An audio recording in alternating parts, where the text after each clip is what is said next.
Welcome back to another daily dose of greatness quest. Today's subject is how to get anything you want.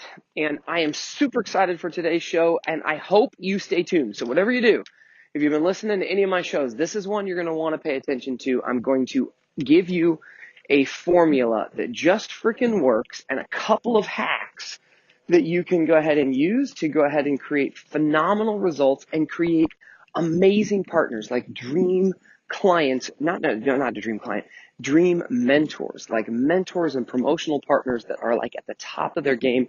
I'm really excited to share this with you, so please stick with me. I know you're going to love the show.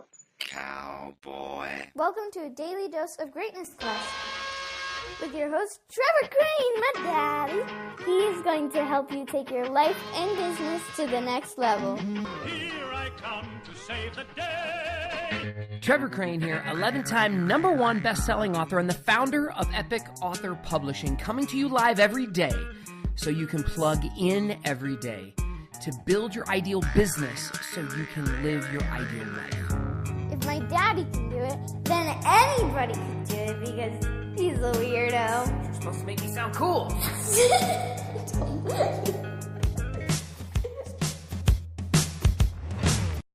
All right. Now, where did this come from? I'm doing my morning walk and talk. And what that means is I coach myself in the morning and I get up until, let's say, for 20, 30 minutes, sometimes a little longer. I talk to myself like a complete crazy person out loud, and I record it. And I coach myself a little bit myself, and then I have this internal mentoring team I call my Central Intelligence Agency. And I imagine them like King Arthur in the Round Table, and then I talk out loud, and sometimes my team talks back to me. And I put all my favorite mentors around this table, and I can truly go to them and have a conversation with them. So I know that sounds nuts, but I do it every morning, and I like it. And I'm also listening for the voice. I'm listening for the insights that are that exist inside of me so that I know the path to follow. And this has been really valuable for me. I've just started it with consistency here every morning before I start my day, and I love it. So if you want to adopt that, you can. I'm just going to share with you the shit that seems to be working for me. But this morning, I came to some realizations. So there was a point in my life where there seemed to be some momentum. Like, if you guys know my backstory, I grew up feeling kind of poor because we didn't have as much money as everybody did around us. My parents struggled to pay the bills oftentimes. My parents got divorced, and then I had there were more financial challenges. And then with the different step parents I had, whether it was a stepmom or a stepdad and brothers and sisters, and there was like 11 kids in the house, like we struggled financially was kind of a common theme. Money was oftentimes this argument. And I was very scared. I was the son of a horseshoer, and my stepdad was a roofer, so I was the son of a roofer. And these seemed like some incredibly labor-intensive jobs that sucked because it was hot in Arizona. And I just was scared I'd never amount to anything. So there came a time, though, when I just decided to buckle down. Like I wasn't happy at home necessarily because we're always with 8 stepbrothers and sisters that lived at this one house with us. With my mom, you know, it was, if we were at home, I was in trouble. I was having to do chores, and the house was always a wreck, and we were always getting yelled at and stuff. So I was like, I didn't even want to go home. So I involved myself in all the school sports and clubs and activities. Like basically, if I could join a club, I figured out how to join all of them. And I decided to focus on some sports because I enjoyed playing, and always have loved team sports. And then I also thought that one of the keys out of this rat race of having to do hard labor in order to win was an education. So even though I didn't like school, I tried pretty hard to be a good student. And I'll sometimes say that I was a really bad student. I don't know if that's the case. It's just that I felt like I had to work harder than everybody else. I always felt like I was the dumbest kid in the room, and that it was harder for me to learn. Again, I'm not quite sure that was the case, but this is how I felt. So, in high school, towards the end of our senior year, I had no idea what I was going to do next. I knew that college was a possibility, but and I'd kind of always known I would go to college. It was just kind of this thing. But I had done zero homework. I had absolutely no idea. At the time, I somehow skipped the SATs. I think there was a transition here, and I graduated from high school in 1989, so you can completely date me. But I somehow got out of taking the SATs and getting into college. I had decent enough grades in high school that I could go to Glendale Community College on an academic scholarship, which was right up my alley, so I didn't have to pay for books or for tuition. Maybe I had still to pay for books. But a good friend of mine, Sean Reeder, was going to go to school there, and he was going to go play football. He got a scholarship to do that, the bastard. And so I got an academic scholarship that covered just the basics. He got a little bit more because he was an athlete. And I tried to be an athlete. So I went out for the college football team, and I failed. I worked out with them for about a month, maybe 2 months. I did all the two-a-days. We worked really hard. And I really tried hard to make the team. Thought I could go ahead and be Superman, but apparently as fast as I was, and I always thought I was pretty quick, these kids would sometimes pass me as though I was standing still. Now hold on. How is this relevant to your life hack for today and this success hack about getting anything you want? Well, I want to share with you that I connected some dots today. So this is where it's coming from. So I started with this belief of I can't, and I started with this belief that I'm not good enough, and I started this belief that I want out. And so what I did is I wanted out of my circumstances and situation, and I didn't enjoy being at home, so I decided to challenge myself and do something else. I got involved, and I started to focus on sports and anything that was fun, so I didn't have to be at home where things sucked. And I actually excelled a little bit at some of those sports. Like I did well. I wasn't the quarterback, and I didn't win MVP, but I enjoyed it, and I was a key member of the team. I used to like to think I was the star, but I was never the star. Okay, so I had some successes. Like if I put my head down and worked, even though I was little, even though I was younger than everybody else because I was young for my grade, I still did well. So I got some reward. So check this out. I felt some pain. I took some action. I got some reward, and then it made me want to do more of it. And then when I completely was oblivious to what was next, I went to Glendale Community College to follow my buddy. I was scared to death. And I knew I needed to transform. I couldn't stay in high school. I was graduating. I needed something else, and I didn't know what to do, so I picked something. And then I went all in. And I picked something, and I picked two things. I picked school with my buddy because it was just comfortable, right? I didn't know where else to go, and I was like so grateful I could hang out with someone else who kind of had more clarity than I had. And so I went. And so I think this first key thing is that oftentimes we don't know the right answer. And I didn't know the right answer then. I wasn't prepared. I felt unprepared. I felt like I couldn't hang. And so I went to school with them, and it worked out. Like I got my scholarship there. And when I finished 2 years at Glendale Community College, I transferred to Arizona State, and they kept my scholarship. I kept my grades up enough so that I didn't have to pay for my tuition, at least, at Arizona State. By the way, they didn't pay for much else. I don't think there was money for anything else. There was a whole drama about how I could get enough money to pay for school, but my classes were covered because I did well enough. But I also just told you that I tried a sport. I went out for football, and I failed. Now, here's the thing, though. Made a decision. I went after it, and I failed. I didn't make the football team, and I felt kind of bad. But see, I had failed before. That really wasn't an issue. I didn't feel that bad. And so what I did is I started playing intramural sports. I went and I started playing indoor soccer, which I ended up loving and doing pretty well at.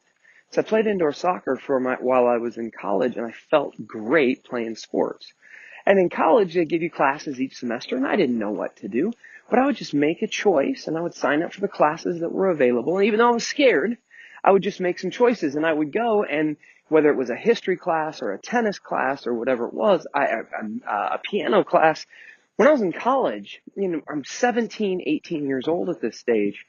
I was clueless, but I had a list of choices, and I only had so much time in the day, and I just picked. And so what I did is I learned to play the piano.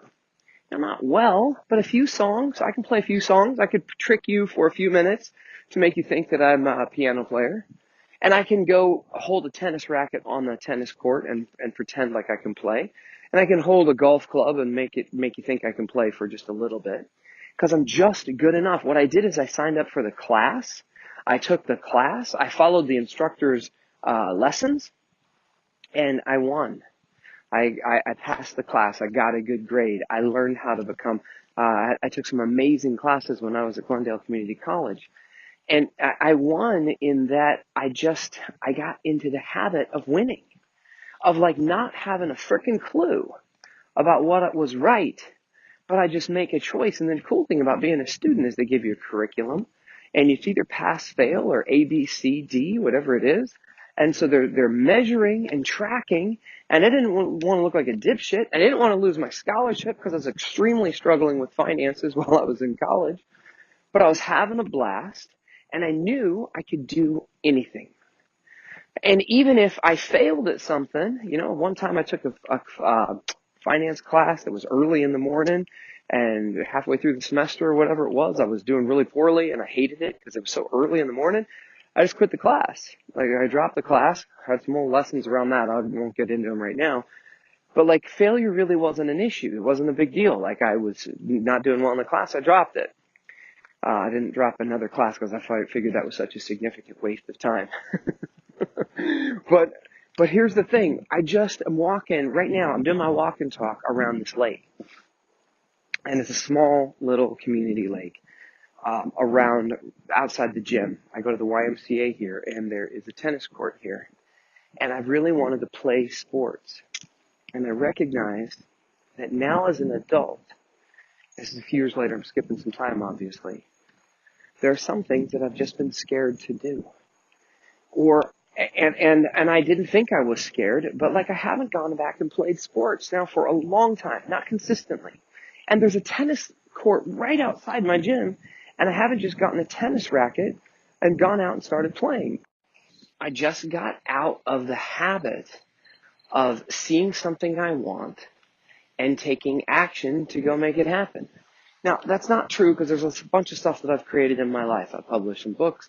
I've created some courses. I've done a whole bunch of things. I've traveled. I've done a whole bunch of stuff. So I'm not trying to kick myself in the nuts here, but I'm recognizing that there is a pattern that is been a challenge for me. There are things that I want that I am not doing and not going after, and there are certain patterns that I have that are not serving me today. And if I go back to when I was younger and I look at some of the things that happened and the patterns I was running back then, I was able to take multiple classes, try new things. I decided to do something, I would just go do it. Now check it out. How to get anything you want. Here was my formula. I felt like I was uncomfortable where I was, and I wanted something new. Okay? Then I decided I wasn't sure what, because I could do anything. So I'm like, well, I don't know. There's all these choices. But too many options and too many choices can be paralyzing. I know that. But I made a decision, and so this is a really cool formula. So you got to pick something and then move, and then it'll move you forward. But when I was in college, I had this pattern of success. It's like when I was a senior in college, my friend was going to go out for the rugby team. And I was like, man, what do you mean you're going out for the college rugby team? And he's like, oh, I play rugby. And so as a senior, I went out and tried out for the rugby team. And different from college or football, when I started off at Glendale Community College, I made the team. And not only did I make the team, I did really well. I made first string, and then I ended up scoring more touchdowns, and they call them tries in rugby, than anybody else on the team. And I was the smallest guy on the team, but I was also the quickest, or one of the quickest. And I had a heart. Like, I found that rugby was a really good sport for me because it was a combination of different things. And one of them was just will and heart and hard work and desire versus skill. Okay. So the rugby worked. And then my buddy was from Singapore, and then we started a business. And I was like, let's start a business. Let's start this campus vision calendar. So my senior year of college, we started the calendar, and I started the business. We sold some marketing and some advertising. We put it into this calendar, and I launched a successful calendar, a campus vision calendar, and we did really well with that. I was very proud of myself. And a year after college, I had my own business. And then my buddy, it was okay. It wasn't great, but it was okay. And then my buddy was from Singapore, so he decided to go back to Singapore. And I was like, dude, what do you mean you're going to Singapore? And he goes, yeah, there's a whole world out there, and you live here in Arizona. I'm going to go back home. And I was like, man. So I bought a ticket to go abroad for the first time. Now, I'd been to Mexico a few times because I lived in Arizona, so I'd been across the border a couple of times. But it was kind of scary. I didn't know really what to do. So I bought a 3-month plane ticket, and it took me to Australia, New Zealand, Fiji, and Hawaii. So for the first time in my life, I'm traveling alone in foreign countries. Now, everybody speaks English, so I was kind of safe. But it was a big trip for me. I was 20 years old, and it was exciting. And I went and I had this amazing experience of adventure. And so when I came home after those 3 months and been the first time in Hawaii, first time in Australia, first time in New Zealand, had the most amazing experiences ever. I spent a little bit of time back at home and looked at my circumstances and said, I don't want to go get a job, a corporate America job. This is going to suck. I really like this travel thing. Let me buy another, let me continue it. Let me continue the adventure. So I bought a one-way ticket to Paris, from Phoenix to Paris, and I came home. I didn't come home ever, really. I worked there or I lived there for almost 2 years, year and a half, something like that. And when I was in Europe and I was carrying a backpack around doing different things, I would just see something and I'd go get it. I didn't know what to do, so I'd just pick something. I didn't know where to eat lunch, so I'd pick something. And then when I would go eat lunch at this museum, I'd meet some people, and then for the next 2 weeks or the next 2 months, I would hang out with them. And then I decided I wanted to get a job at, I wanted to learn to ski.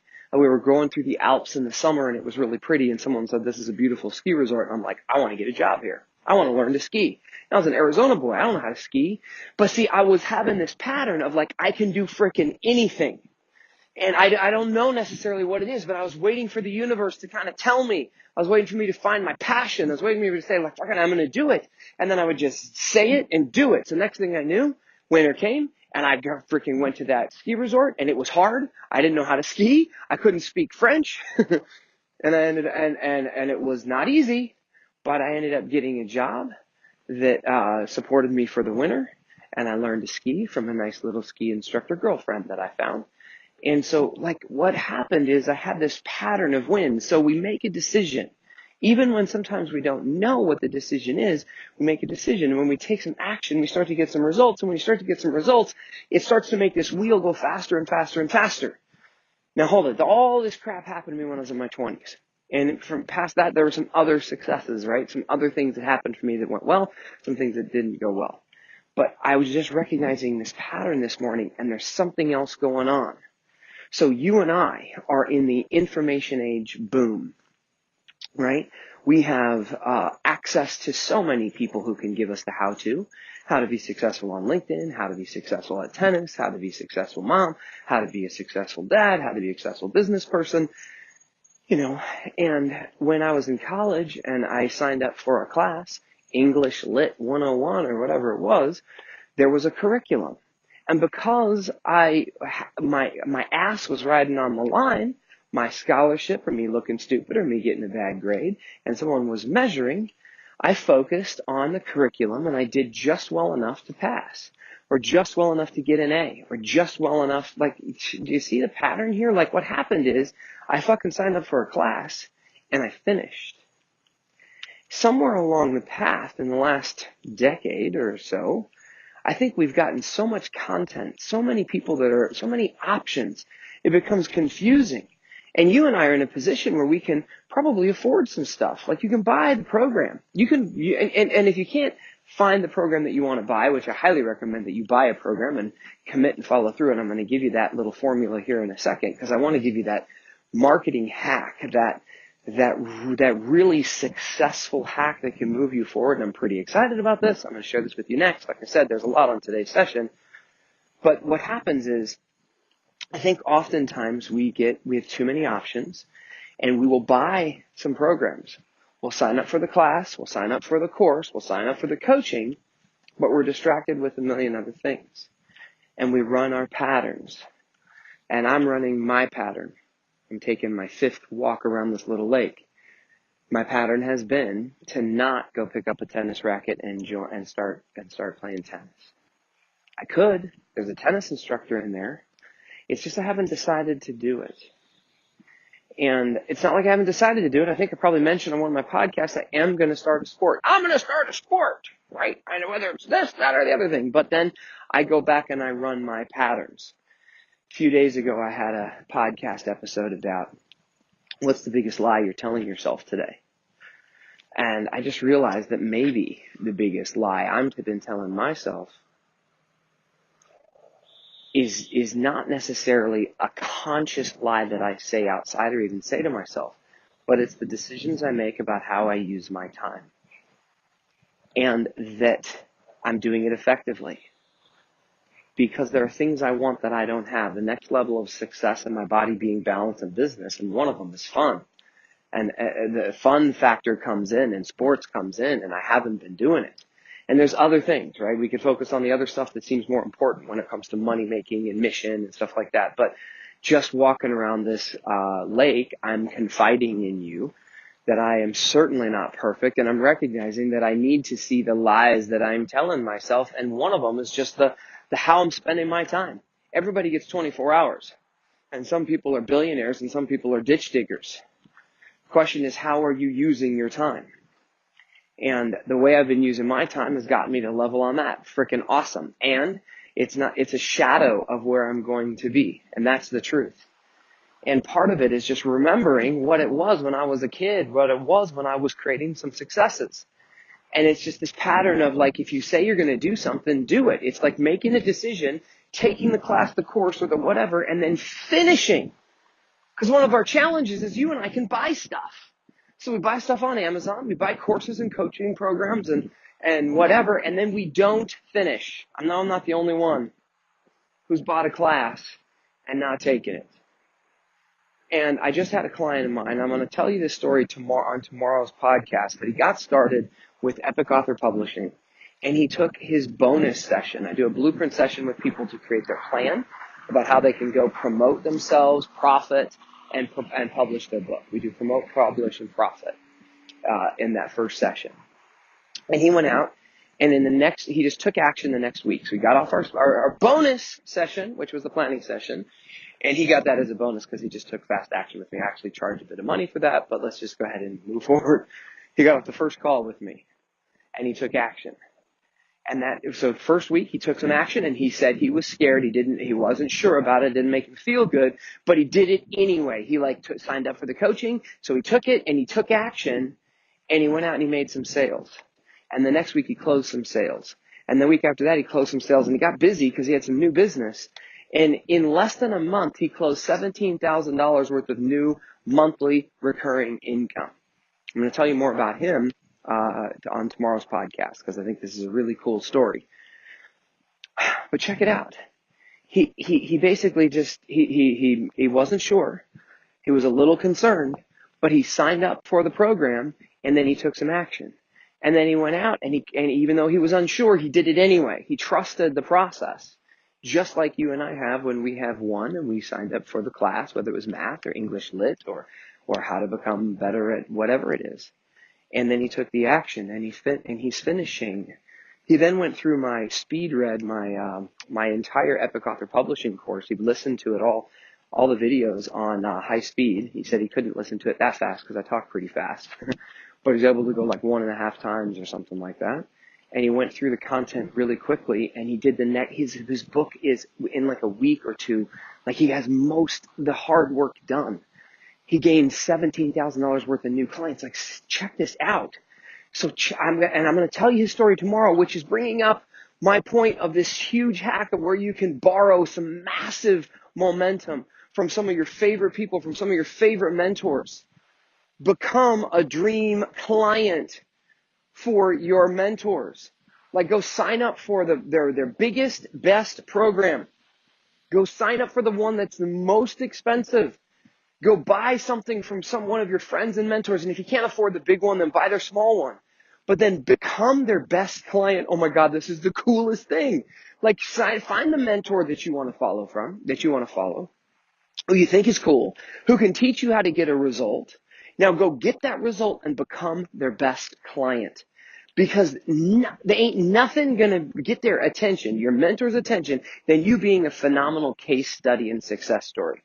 Like, I tell the same stories over and over and over again about some of my favorite clients and some of my best clients, and then I make them famous. I talk about Lisa Chastain all the time. I talk about Jess Toddfeld. I talk about Steve Napolitan. I talk about Mimi Secor. And I have some of my clients who just recently had someone say, hey, Trevor, I don't want you to share my story. She's scared. She's scared of me promoting her and marketing her and saying, that these are her challenges that she went through and these are the results that she got. But I'm like, all right, I'll respect it. I will, if you don't want me to, I won't. But I think it's silly because holy moly, I want to scream about your successes from the mountaintop. Like, I will use that in my marketing. I will use that. It makes me feel good, like I'm contributing. And I just realized all the courses and all of the mentors that I've hired over the years, how sometimes I've taken their content and done good with them. And sometimes I've finished and gotten a result. But I haven't ever committed to becoming their number one best case study or client. And my God, some of my mentors that I listen to now, in fact, not some, all of my mentors, all of them, Tony Robbins, Richard Branson, doesn't matter who it is, that I like and that I follow, they can't wait to tell you the success story of someone else they've helped in their life. Like, it is what they want to communicate. So if you want a massively awesome partnership with some of your favorite people on the planet, all you got to do is buy their stuff and then implement it and then tell them your success story. And the better you do. See, when I was in college, the better you do, the more they're going to promote you. Kind of get so excited with my mind and I don't even finish the thought. In college, I didn't love class. I still don't love like schooling necessarily. I love to learn, but I love to win, but I never liked the classroom. But what I learned is that if you went to the instructor, and every instructor was different and every class was different, I would go meet the instructor. And my little hack of how to win in college was to go to them and say, what's it take to get an A in your class? Because that's all I wanted. I wanted the A. And I didn't want to waste time on this, and I didn't want to waste time on that. I just went to them and I said, what does it take to get an A in your class?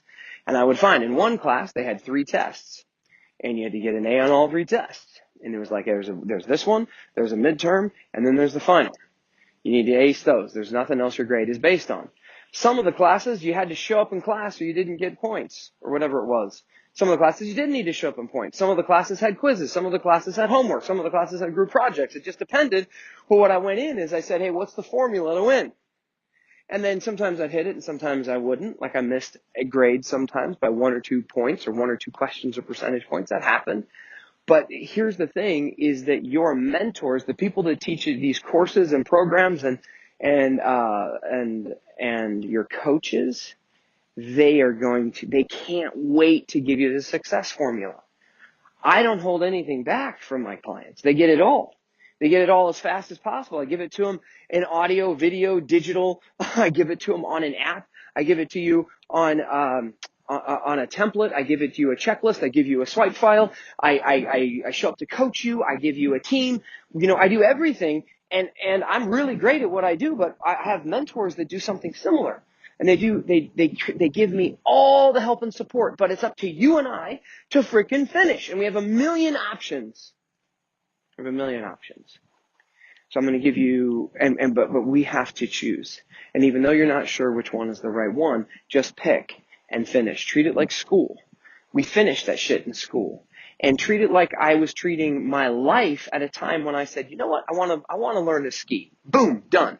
When I was in the Alps, and I remember I was in the Alps and I was working as a chef. I don't know how to cook, by the way, either, but I got a job as a chef because I just found a way to make it happen and get creative. And so I was cooking at this chalet, this English chalet in the French Alps, and I was sitting in there drinking a cup of tea, looking out on the most beautiful mountainscape ever, and just looking at my life thinking, what's next? And I was like, well, what's different from this? What's another adventure I could go on? The company I started after this, by the way, was called Adventure Guides. It was a business that I started a few years later after this. I definitely like the word adventure in my stuff. And so I was sitting in the mountains and I thought, you know what, I've always wanted to, I really enjoyed scuba diving. Like when I was, before I left Arizona, I decided I was going to learn to scuba dive. So I signed up for a class and I finished it and I became a scuba diver. And I was sitting in the mountains. I was like, this was really cool. You know what? I had met a guy who was working as a scuba instructor in the Caribbean and in the Bahamas. And I was like, oh my God, that would be so cool. I want to become a scuba diver, a scuba instructor, and go live in the Bahamas. So that's what I did. I moved back to Florida. I moved back to the United States. I went to a scuba school. I became a scuba instructor. And then I looked around at what the jobs were, and I wanted to work for a cruise line. So I went and got a job with the cruise line. Next thing I know, I am working as a scuba instructor in the Bahamas. Like, there was a pattern when I was in my 20s when I would just see something, and it was like I would just fire and go. Boom! I would just, like a freaking rocket ship, and make it happen. I've certainly done that in business and in life in some capacity. But there's also a comfort zone that we fall into, and the next level of this shit for me is to become my mentor's dream client.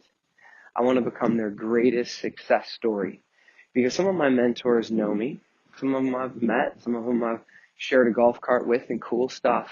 But to become one of their greatest success stories, this is my hack for you. I wanted to give you all this background because it was really just my mantra of me teaching myself about these patterns I just recognized, and also to share with you the gap so that I'm not telling you that I'm better than anybody else, but also to give you my new action plan and formula. How cool would it be for you to pick a mentor? Pick me if you want to work with me. Pick someone else if you want to work with someone else, and then become their greatest case study and success story. God, wouldn't that be freaking cool? And then they're going to go shout from the mountaintop your story. They can't wait to help promote you and help you become more successful, whatever it is that you want. Like, this is a really cool thing. So I'm going to give you the 3 C's I have for what make a dream client. Because I am relatively picky when I work with people, because I love everybody. So that's the challenge, is that I would love to give everybody all of my time and just work with them. And I've worked with a lot of people one-on-one. And it has come to the point where I just can't do that with everybody, because not everybody I just can't have the abundance and the freedom that I want if I only work with people one-on-one. It's like Tony Robbins has these big events, and he puts tens of thousands of people in a room, and he works with the entire group. And that's how he can have a bigger impact. And you and I have the same ability. And so when I'm looking for my best clients, they have these 3 C's. Write these down. These are cool. And I'm going to wrap up today's show. I'm looking for somebody, number one, if I'm going to invest my personal time with them. Now, if they buy my book and they buy my course and I don't talk to them, then they don't need to meet these criteria, although I wish they did.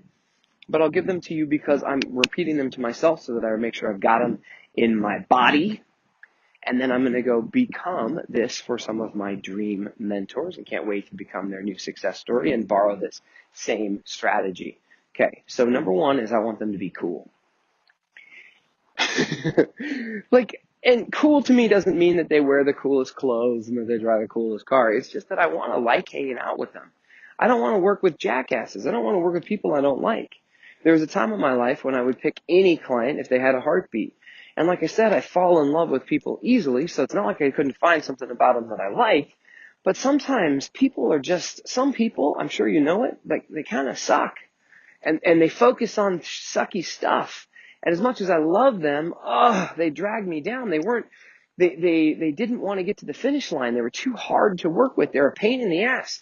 And I know I've been a pain in the ass before. So I understand that they have a great heart and a great soul, but I don't need to work with everybody. I'm not your or anybody's savior. And I used to think that was my job, but that is not my job. I would much rather work with people who are committed to their own success and are going to get there regardless of whether or not I help them. But with my help, they get there with like lightning speed. Isn't that badass? That's what I want to be. That's who I want to hang out with. Someone who I would pay to hang out with because I think they're cool, because I like them. So I think you should be cool. Try to find the people that you resonate with and work with them. Number 2, you got to be coachable. For me to really want to work with you. If you're smarter than me and you second guess all of my strategies, which I have done with mentors before, and I've been fired. I paid some of my mentors big money, one in particular, and he fired me on my first session because I wouldn't shut the hell up. I was not coachable. I was not teachable. And I was not willing to take his advice without giving him lip. And I didn't mean to be. I wasn't trying to be rude, but he's like, dude, this doesn't feel right. And he fired me. So are you cool and are you coachable? Because if you're not coachable, if you're not willing to jump when they say jump, then it's tough to be led. You don't get to second guess the frickin' teacher. You get fired and kicked out of the class. So are you coachable and teachable? This is a really key thing. And I just recognized in myself that I'm not finishing some of the courses and programs that I took on. And I didn't talk to the instructor and commit to becoming a success story and winning. Isn't that crazy? So I just found this out that was my pattern when I was going to school. I met with the instructor and I said, hey, what's it take to get an A? What's it take to make $1 million? What's it take to go ahead and become one of your success stories that you will promote? Like, what a great question. Okay. Number 3, are you committed? Because I'm also done with working with clients that aren't committed to creating a result. It pisses me off. And it has come up a few different times. It came up with in painful ways. I'm not going to get into it from time to time. But I want to know that someone's committed. Because if they're not committed to finishing, let's not even get the party started. So are you cool, are you coachable, and are you committed? And then this next one I already gave you is, are you committed to becoming a phenomenal success story for them so that they can promote you to the world? Like, this would be badass to have a new promotional partner who loves you, loves hanging out with you, knows you're coachable. You took their content, you applied it like mad, and now they can use you in their promotion as a success story so that other people believe that it's possible. Dude, this is a little bit longer show. There's a lot of stuff that I covered today. I told you a lot of my personal background here as far as parables so that you understand where this came from. But I'm talking about things that have absolutely worked for me. And I'm also talking to you about the challenges that I'm currently facing that are holding me back from my next level success. And I'm giving you my action plan and also my little internal thing about how I choose my clients so that you can, hopefully those will show up for you and they'll resonate with you and you can try to become that ideal client for your dream mentor and then become their greatest success story. Whoo! God, this is pretty cool. All right, I hope you liked today's show. If you're getting some love if you enjoy it, please give us a positive comment on Facebook and on YouTube and on iTunes. It'd really be appreciated. Love you so much. Can't wait to go ahead and help you with some of your success. If you want any help, just reach out and say hey, because I'd love to connect with you and help you and have you become one of my dream clients, help you get a book done, help you grow a really successful business. The mission that I have with our company is to help people build an ideal business so that you can live your ideal life. And I'm going to go into the gym and do some workout stuff right now. Make today magnificent, and I can't wait to talk to you soon. To get even more awesomeness, which means all my best stuff, download my app by texting Trevor to 36260. It will show up right on your cell phone. Just text message the word Trevor to 36260. Talk to you soon.